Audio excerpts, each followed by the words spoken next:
مفید باتیں۔ روٹی کھاتے وقت چھوٹے چھوٹے لقمہ کھایا کرو، یعنی ایک نوالے کو 32 بار چبایا کرو۔ سورہ رحمان کو دن میں بار بار سننے سے جسم میں کینسر کے سیل ختم ہونے لگتے ہیں۔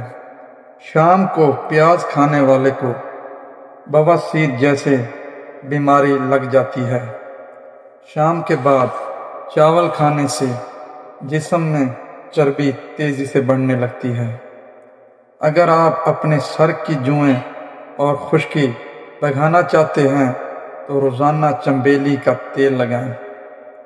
لباس میں بٹن ٹانکنے کے بعد دھاگوں پر ایک بوند بے رنگ نیل پالش ٹپکا دیں، بٹن آسانی سے ٹوٹیں گے نہیں۔ زیادہ میٹھا کھانے سے چہرے پر جھریاں آ جاتی ہیں۔ زیادہ نمک استعمال کرنے سے ہڈیاں کمزور ہو جاتی ہیں۔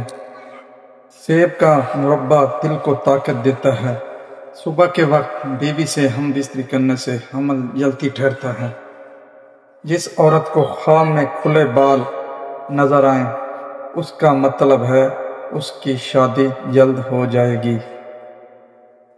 جو بندہ کھانے کے بعد گڑ کا استعمال کرتا ہے، اس کا معدہ اور ہاضمہ کبھی کمزور نہیں ہوتا۔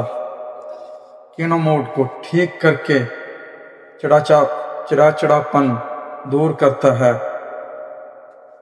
جس کے ہاتھ پاؤں سن ہو جاتے ہیں، وہ اپنے ہاتھ کے ناخنوں پر مٹی کا تیل لگائے اور پھر ایک قطرہ ناخن پر ڈال کر اسے مسل لیں۔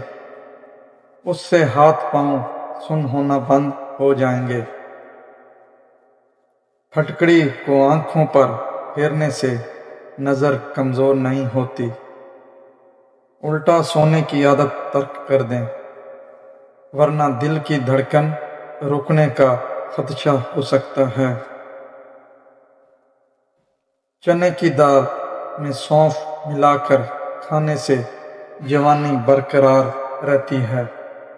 جزاک اللہ۔ اللہ حافظ۔